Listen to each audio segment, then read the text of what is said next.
السلام علیکم ناظرین، جہانگیر کھٹک کے ایک نئے ولاگ کے ساتھ آپ کی خدمت میں حاضر ہے۔ اس سے پہلے کہ میں آج کے موضوع پر اپنی رائے دوں، آپ سے درخواست ہے کہ ہمارے چینل پر آپ سبسکرائب کریں، اس کو لائک کریں، کامنٹ کریں، اور جو آپ کی اسکرین پر موجود بیل آئیکن ہے اس کو کلک کرنا نہ بھولیں۔ ناظرین، اب آتے ہیں آج کے موضوع کی جانب۔ سب کو معلوم ہے امریکی انتخابات تقریباً مکمل ہو گئے، یعنی ووٹنگ تو ختم ہو گئی لیکن نتیجے بھی آ رہے ہیں۔ لیکن ایک جو سب سے بڑا نتیجہ ہے جس کو بہت سارے دنیا کے جو کمنٹیٹرز ہیں وہ سب اس کو ایک سٹننگ وکٹری کہہ رہے ہیں ڈونلڈ ٹرمپ کی، جو امریکہ کے سابق صدر ہیں۔ وہ امریکی تاریخ کے پہلے صدر بن گئے ہیں کہ جو ایک دفعہ الیکٹ ہوئے، پھر الیکشن ہارے، اور دوسری دفعہ پھر ایک ٹرم کے بعد دوبارہ جیت گئے۔ یہ امریکی تاریخ میں ایسے پہلے کبھی نہیں ہوا۔ دوسرا یہ ہے کہ یہ بھی پہلی دفعہ ہے کہ ایک امریکی ایسا جو ہے صدر بنے گا کہ جو فیلن ہے، جس کے اوپر کورٹ میں کیسز کچھ ثابت ہوئے ہیں۔ اور پھر تیسرا یہ کہ یہ ایک ایسا صدر ہیں جو کہ جب اپنی مدت صدارت مکمل کریں گے تو شاید عمر ترین صدور میں ان کا شمار ہوگا، 78 سال ان کی عمر ہے۔ جس طریقے سے نتائج آئے، جس طریقے سے ڈونلڈ ٹرمپ نے بیٹل گراؤنڈ سٹیٹس میں پرفارمنس دی، جس طریقے سے ریپبلکنز نے اوور آل پرفارمنس دی، جس طریقے سے ڈیموکریٹس کو بہت جگہوں پر بہت زیادہ نقصان اٹھانا پڑا، اس پر میں پوائنٹ بائی پوائنٹ آتا ہوں۔ لیکن سب سے پہلے جو صدارتی دوڑ ہے اس کا فیصلہ ہو چکا ہے، کیونکہ اس وقت ڈونلڈ ٹرمپ کے پاس 277 الیکٹورل ووٹس ہیں۔ ان میں اضافہ ہوگا، اس کی وجہ ہے کہ ابھی تک جو ریزلٹس ہیں وہ میشیگن سے نہیں آئے، اسی کے علاوہ نیواڈا سے نہیں آئے، ایریزونا سے نہیں آئے۔ یہ تین ریاستیں ہیں جن کے نتائج ابھی آنا باقی ہیں۔ اس کے بعد پھر صورتحال اور واضح ہوگی، لیکن اس وقت ڈونلڈ ٹرمپ کے پاس ابھی الاسکا بھی وہ جیت گئے تو 280 الیکٹورل ووٹس ہیں۔ امریکہ کے جو آئین ہے اس کے مطابق الیکٹورل کالج میں اگر کوئی بھی کینڈیڈیٹ 270 ووٹس حاصل کر لیتا ہے، الیکٹورل ووٹس، تو وہ امریکہ کا صدر بن جاتا ہے۔ امریکہ کے الیکٹورل کالج میں ٹوٹل جو تعداد ہے ممبران کی، یا جو اس کے اندر جو ان کی اسٹرینتھ ہے، وہ 538 ہے، جس میں 435 ممبران جو ہیں وہ ہاؤس آف ریپرزینٹیٹیوز کو ریپرزینٹ کرتے ہیں، 100 جو ہیں وہ امریکی کانگریس کو ریپرزینٹ کرتے ہیں، اور 3 جو ہیں وہ ڈسٹرکٹ آف کولمبیا یا واشنگٹن ڈی سی کو ریپرزینٹ کرتے ہیں۔ تو یہ تمام ملا کر 538 بنتے ہیں، اور ان کی جو میجورٹی ہے وہ 270 بنتی ہے۔ جو بھی 270 سیٹ لے لیتا ہے، الیکٹورل ووٹس لے لیتا ہے، وہ امریکہ کا صدر بننے کا مجاز ہوتا ہے، اور یہی ہوا۔ اب سوال یہ ہے کہ ایک تو صدارتی دوڑ بالکل کلیئر ہو گئی کہ Trump is the next president, 47th president of the United States. دوسرا، امریکی سینٹ، میرا خیال ہے وہاں پر بھی بہت بڑا ایک زلزلہ آیا ہے، کیونکہ وہاں پر ڈیموکریٹس کو کافی زیادہ نقصان ہوا ہے۔ اب تک وہ اپنی، جب یہ الیکشن ہو رہا تھا تو ٹوٹل جو سیٹوں پر الیکشن ہو رہا تھا سینٹ کی، کیونکہ امریکی سینٹ کی جو کل تعداد ہے وہ 100 ہے، اور ہر الیکشن سائیکل میں، یعنی ہر 2 سال بعد اس کے 33% کا الیکشن ہوتا ہے۔ تو اس مرتبہ 33 سیٹس تھیں جن پر کہ الیکشن ہو رہا تھا، پلس ایک جو تھے وہ اسپیشل الیکشن تھا، تو ٹوٹل 34 تھیں۔ ان 34 سیٹوں میں 23 سیٹیں ایسی تھیں جن میں ڈیموکریٹس اپنی سیٹوں کا دفاع کر رہے تھے، یعنی 23 ایسے سینیٹرز ہیں جو ابھی بھی ممبرز ہیں لیکن ان کو اپنا دفاع کرنا ہے، کیونکہ وہ دفاع کر رہے ہیں یا کر چکے ہیں یا ہار چکے ہیں یا جیت چکے ہیں، جن کی مدت ختم ہو رہی تھی، اور 11 ایسے تھے جن کا تعلق ریپبلکن سے تھا۔ اب تک جو نتائج آئے ہیں اس کے مطابق امریکی سینٹ کا کنٹرول ریپبلکن پارٹی کے ہاتھ میں چلا گیا ہے، اور بہت، یعنی میرے خیال ہے 52 ووٹ کافی زیادہ ہیں۔ 3 سیٹیں ابھی تک ڈیموکریٹس نے گنوائی ہیں۔ ان کی اسٹرینگتھ اس وقت امریکی سینٹ میں 43 ہے، جبکہ ڈیموکریٹس کی اسٹرینگتھ 52 ہے۔ ابھی بھی 3 نتائج آنا باقی ہیں، جن میں کہ مشیگن ہے، پینسلوینیا ہے، اور ایریزونا ہے۔ یہ 3 سیٹیں ہیں جہاں پر کہ ابھی بھی یعنی ووٹوں کی گنتی جاری ہے۔ چلتے ہیں پہلے، اگر آپ پینسلوینیا میں دیکھیں تو وہاں پر Dave McCormick Republican party سے تعلق رکھنے والے تھوڑے سے آگے ہیں، ان کے مقابلے میں باب کیسی 48.3% کے ساتھ پیچھے ہیں، اور ریزلٹ کتنے آئے؟ 95% جو ووٹ ہے وہ کاؤنٹ ہو چکا ہے۔ میشیگن بھی اسی طرح کے حالات ہیں۔ میشیگن میں ایلیسا سلوٹکن جو ہیں جن کا تعلق ڈیموکریٹک پارٹی سے ہے، وہ آگے ہیں۔ انہوں نے ابھی تک 48.56% ووٹ حاصل کیے۔ ان کے مقابلے میں مائک راجرز جن کا تعلق ریپبلکن پارٹی سے ہے، انہوں نے 48.36% ووٹ حاصل کیے ہیں۔ جبکہ ایریزونا میں روبن گیلیگو جن کا تعلق ڈیموکریٹک پارٹی سے، انہوں نے 50.4% ووٹ حاصل کیے، اور کیری لیک جو ان کے مقابلے میں کھڑی ہیں، ان کا تعلق ریپبلکن پارٹی سے، وہ 47.6% کے ساتھ پیچھے ہیں، لیکن یہاں پر ابھی 60% ووٹ کاؤنٹ ہوا ہے، ابھی ووٹ کی کاؤنٹنگ جاری ہے۔ اوور آل اگر آپ دیکھیں تو اس الیکشن میں ہم نے بہت سارے سٹننگ ریزلٹس دیکھے۔ مثلا ویسے تو جنرلی دیکھا جاتا ہے کہ بہت زیادہ ووٹ کس نے ڈالا، ریپبلکن نے ڈالا یا ڈیموکریٹس نے ڈالا، دونوں پارٹیوں کی کوشش ہوتی ہے کہ زیادہ سے زیادہ اپنا ووٹ نکالیں۔ لیکن ان الیکشنز میں ہم نے دیکھا کہ لوگوں نے 34% انڈیپینڈنٹس نے ووٹ ڈالا، اور اسی طرح 34% ریپبلکنز نے ووٹ ڈالا، جس نے ہمارے سامنے جو نتائج آئے ہیں وہ ہمیں اسی لیے نظر آ رہے ہیں۔ اور اس کے علاوہ جو ڈیموکریٹس ہیں، جو انڈیپینڈنٹ کا جو ٹرن آؤٹ ہے وہ 2020 کے مقابلے میں 8% زیادہ ہے، جو بہت زیادہ ہے۔ اور ٹرن آؤٹ بہت ساری جگہوں پر اتنا زیادہ ہائی تھا جو ہم نے بہت شاذ و نادر ہی دیکھا ہے۔ مثلاً ایک وسکونسن کی ایک کاؤنٹی ہے،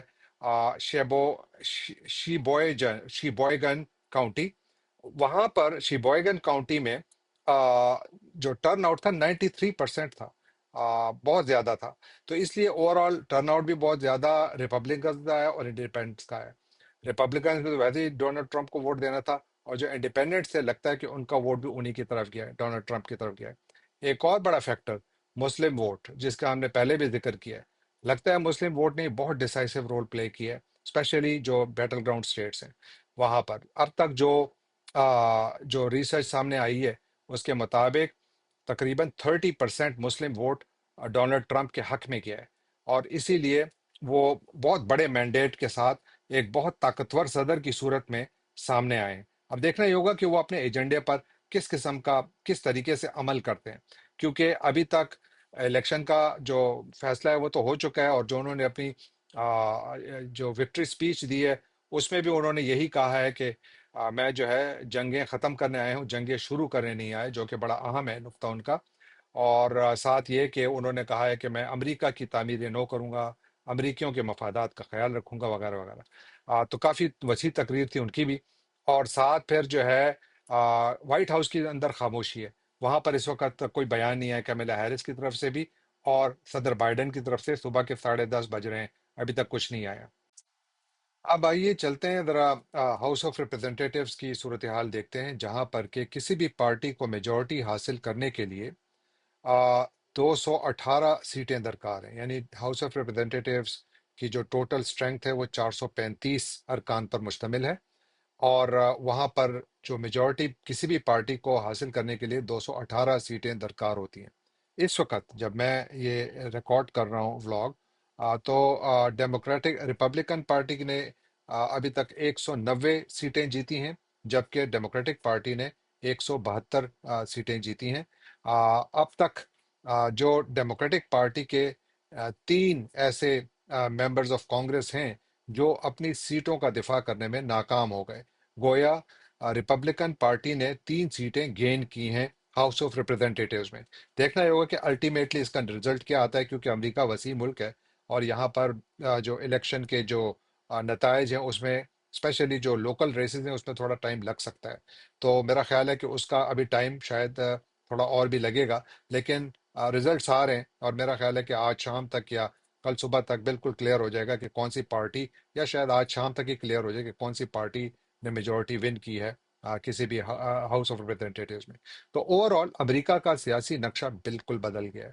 امریکہ کا جو نظام ہے اس میں ایک میرا خیال ہے بھونچال آ گیا ہے۔ اس کی وجہ یہ ہے کہ ڈونلڈ ٹرمپ جس ایجنڈے کے ساتھ آ رہے ہیں، تو مجھے لگتا ہے کہ اس کا امریکی جو اندرون خانہ پالیسیز ہیں وہاں پر بھی بہت زیادہ اس کا اثر نظر آئے گا، اور امریکہ کی جو خارجہ پالیسی ہے اس میں بھی اس کا بہت اثر نظر آئے گا، اور جو امریکہ کی انٹرنیشنل اقتصادی پالیسی ہے، اکنامک پالیسی جو ہے، اس پر بھی اس کا بہت گہرا اثر نظر آئے گا۔